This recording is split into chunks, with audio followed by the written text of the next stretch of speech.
Christmas എക്സാമിൻ്റെ model question papers നമുക്ക് answer ചെയ്യാം. ആദ്യത്തെ എക്സാം ഇംഗ്ലീഷ് ആണല്ലോ.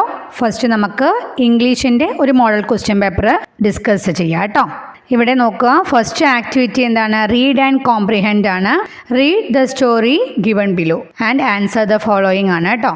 നമുക്കൊരു സ്റ്റോറി തന്നിട്ട് അത് വായിച്ചു നോക്കിയിട്ട് കുറച്ച് ക്വസ്റ്റ്യൻസ് തന്നിട്ടുണ്ടാവും, അതിനെ ബേസ് ചെയ്തിട്ട് അത് നമ്മൾ ആൻസർ ചെയ്യുക കേട്ടോ. അറിയാലോ, നമുക്ക് നോക്കാം. Tom was playing in his garden when he so A Shiny coin in the grass. He picked it up and showed it to his mom. She smiled and said, "That's a lucky coin. You should keep it." Tom put the coin in his pocket and felt happy.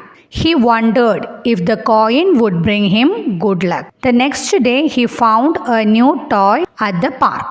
Tom smiled, thinking it was because of his lucky coin. നിങ്ങൾക്ക് മനസ്സിലായില്ലേ എന്താണ് story എന്നുള്ളത്? Tom ഗാർഡനിൽ കളിക്കുന്ന സമയത്ത് ഒരു coin കിട്ടിയില്ലേ, Shiny coin കിട്ടി. അത് അവൻ്റെ അമ്മയ്ക്ക് എടുത്ത് കാണിച്ചു കൊടുത്തു. അപ്പം അമ്മ പറയുകയാണ് അത് ലക്കി കോയിൻ ആണെന്ന് പറഞ്ഞു, സൂക്ഷിച്ചു വെക്കാൻ പറഞ്ഞു അല്ലേ. ടോം അത് എന്ത് ചെയ്തു? അവൻ്റെ പോക്കറ്റിലിട്ടു. ആ ലക്കി കോയിൻ അവന് ഭാഗ്യം കൊണ്ടുവരുമെന്ന് അവൻ കരുതി. പിറ്റേ ദിവസം അവൻ പാർക്കിൽ ഒരു പുതിയ ടോയ് കണ്ടെത്തി അല്ലേ. അപ്പോൾ അവൻ വിചാരിക്കുക എന്താ, ആ ലക്കി കോയിൻ കൊണ്ടാണ് അവന് ഈ ടോയ് കിട്ടിയെന്ന് കരുതും അല്ലേ. അതാണ് കേട്ടോ. ഇനി ആൻസർ ദ ഫോളോയിങ് എന്ന് പറഞ്ഞിട്ടുണ്ട്. എന്തൊക്കെയാണ്? Where was Tom playing? എവിടെയാണ് ടോം കളിച്ചിരുന്നത്? ഇൻ ഹിസ് ഗാർഡൻ അല്ലേ. Then what did Tom find in the grass? എന്താണ് ടോം പുല്ലിൽ നിന്ന് കണ്ടെത്തിയത്? ഷൈനി കോയിൻ അല്ലേ. ഷൈനി കോയിൻ എന്ന് എഴുതാ. What did Tom's mom call the coin? ടോമിൻ്റെ അമ്മ ആ കോയിനെ എന്താ വിളിച്ചത്? ലക്കി കോയിൻ എന്നായിരുന്നു അല്ലേ. Where did Tom put the coin? എവിടെയാണ് ടോം കോയിൻ ഇട്ടത്? In his pocket. Write a suitable title for the story. സ്റ്റോറിക്ക് നല്ലൊരു ടൈറ്റിൽ കൊടുക്കാൻ പറഞ്ഞിരിക്കുകയാണ്. നമുക്ക് എന്ത് എഴുതാം? ടോംസ് ലക്കി കോയിൻ എന്ന് കൊടുത്താൽ മതി കേട്ടോ. അടുത്തത് ആക്ടിവിറ്റി 2 പിക്ചർ ഡിസ്ക്രിപ്ഷൻ ആണ്. നമുക്കിവിടെ പിക്ചർ കാണിച്ചിട്ടുണ്ട് അല്ലേ. പിക്ചർ ഇൻ ഹാർമണി ആ യൂണിറ്റിലല്ലേ. നമുക്കതൊന്ന് ഡിസ്ക്രൈബ് ചെയ്യാം കേട്ടോ. We can see a big tree with a crow's nest on one of its branches. There are chicks inside the nest. A squirrel is climbing the tree and a cat is also on the tree chasing the squirrel. Rocky the dog is standing under the tree looking up at the cat. ഇത് ഞാൻ ഇനി കൂടുതൽ പറയണ്ടല്ലോ, നിങ്ങൾക്ക് കഥയെല്ലാം അറിയാലോ. ഇങ്ങനെ എഴുതിയാൽ മതി കേട്ടോ. അടുത്തത് നമുക്ക് കോൺവേഴ്സേഷൻ ആണ്. Activity 3. Dorothy's house landed in the land of Munchkins. What would be the conversation between Dorothy and Munchkins? ഇവിടെ നമുക്ക് സിറ്റുവേഷൻ തന്നിട്ടുണ്ട് അല്ലേ. മഞ്ജുക്കിൻസിന്റെ ലാൻഡിൽ പോയിട്ട് ഡൊറോത്തിയുടെ ഹൗസ് ലാൻഡ് ചെയ്തതിന് ശേഷം മഞ്ജുക്കിൻസും ഡൊറോത്തിയും തമ്മിലുള്ള കോൺവേഴ്സേഷൻ കംപ്ലീറ്റ് ചെയ്യാനാണ് പറഞ്ഞിരിക്കുന്നത്. ഫസ്റ്റ് നമുക്ക് തന്നിട്ടുണ്ട് എന്തൊക്കെയാണ്. മഞ്ജുക്കിൻസ് എന്താ പറയുന്നത്? Welcome little girl, U saved us എന്ന് പറയുന്നു അല്ലേ. അപ്പൊ ഡൊറോത്തി ചോദിക്കുന്നുണ്ട് സേവ്ഡ് യു ഹൗ എന്ന് ചോദിക്കുന്നുണ്ട്. ബാക്കി നമ്മൾ കംപ്ലീറ്റ് ചെയ്യണം. നമുക്ക് യൂണിറ്റ് നന്നായിട്ട് അറിയാലോ. അപ്പൊ നമുക്ക് എഴുതാവുന്നതേ ഉള്ളൂ അല്ലേ. നമുക്ക് എങ്ങനെയൊക്കെ എഴുതാം? മഞ്ജുക്കിൻസ് അപ്പൊ എന്താ പറയാ? You killed the wicked witch എന്ന് പറയൂ അല്ലേ. അപ്പൊ ഡൊറോത്തി ചോദിക്കുകയാണ് what? I didn't kill anyone എന്ന് പറഞ്ഞു അല്ലേ. അപ്പൊ മഞ്ജുക്കിൻസ് എന്താ പറയാ? Not you but your house did. It landed on her. Let's celebrate our freedom. അങ്ങനെയല്ലേ പറയാ.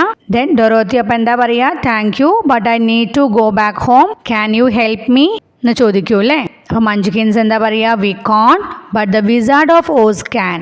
അപ്പൊ ഡൊറോത്തി എന്താ ചോദിക്കുക? The wizard of Oz, who is that? Munchkins എന്താ പറയാ? He is a great magician, let's go meet him. Dorothy അപ്പൊ എന്താ പറയാ? Okay let's go. ഇങ്ങനെ വെച്ചിട്ട് കോൺവെർസേഷൻ കംപ്ലീറ്റ് ചെയ്യാം കേട്ടോ. നെക്സ്റ്റ് ആക്ടിവിറ്റി 4 തോട്ട്സ് എഴുതാനാണ്. ഇവിടെ 2 യൂണിറ്റിൽ നിന്നും ഓരോ തോട്ട്സ് വീതം കൊടുക്കുന്നുണ്ട് കേട്ടോ. നിങ്ങൾക്ക് ഏതെങ്കിലും ഒരാളുടെ തോട്ട് എഴുതാനാണ് വരിക കേട്ടോ. അപ്പൊ നോക്കൂ, ഫസ്റ്റ് നോക്കൂ, ദ ബ്ലൂംസ് ആൻഡ് ബ്രീസിൽ നിന്നുള്ളതാണ്. When the wind lifted Dorothy's house higher and higher, what would be her thought? കാറ്റ് ഡൊറോത്തിയുടെ ഹൗസിനെ ഉയരത്തിൽ പൊക്കിക്കൊണ്ടുപോകുന്ന സമയത്ത് ഡൊറോത്തിയുടെ തോട്ട്സ് എന്തായിരുന്നു എന്നാണ് കേട്ടോ. നമുക്കതൊന്ന് എഴുതി നോക്കാം. Oh my God, our house is flying. What should we do now? We are in danger. I am afraid my house won't land safely. What has happened to my village? Will I ever see my uncle and aunt again? ഇങ്ങനെ എഴുതിയാൽ മതി. അടുത്തത് നോക്കാം. What would be Rocky's thought when he saw chicks and nests fall as the wind blew harder? കാറ്റ് ശക്തിയായി വീശിയടിക്കുന്ന സമയത്ത് കൂടും കാക്കക്കുഞ്ഞുങ്ങളും വീഴുന്നത് കണ്ട് റോക്കിയുടെ ചിന്ത എന്തായിരുന്നു എന്നാണ് കേട്ടോ. അത് എഴുതാൻ പറഞ്ഞിരിക്കുകയാണ്. നമുക്ക് എങ്ങനെ എഴുതാം? Oh my God, the wind is blowing harder. Will the nest on the tree fall down? The chicks are inside it. Will the mother crow be able to save her chicks? What should I do? I must do something to save them. ഇങ്ങനെ എഴുതിയാൽ മതി കേട്ടോ. അടുത്തത് activity 5 ക്രോസ്വേർഡ് puzzle ആണ്. അപ്പോൾ first across നോക്കാം നമുക്ക്. Second one ആണ് to crush something forcefully. Across എന്ന് പറഞ്ഞാൽ കുറുകിയല്ലേ, അപ്പോൾ എന്താ വരിക? സ്മാഷ് അല്ലേ. അപ്പോൾ SMASH അല്ലേ, അതവിടെ എഴുതുക. ഇനി ഫിഫ്ത്ത് വൺ നോക്കൂ. Living together peacefully. എന്താണ്? ഹാർമണി അല്ലേ. സ്പെല്ലിംഗ് എന്താ വരിക? HARMONY. അടുത്തത് sixth one the sound of a bird. എന്താ വരിക? ചിർപ്പല്ലേ. CHIRP. സിക്സ്ത് വൺ എക്രോസ് ആണ് കേട്ടോ, അവിടെ ഫില്ല് ചെയ്യുക. ഇനി സെവൻത്ത് വൺ നോക്കുക. To shiver with fear. Seventh one. അപ്പൊ എന്താ വരിക? ട്രെമ്പിൾ അല്ലേ.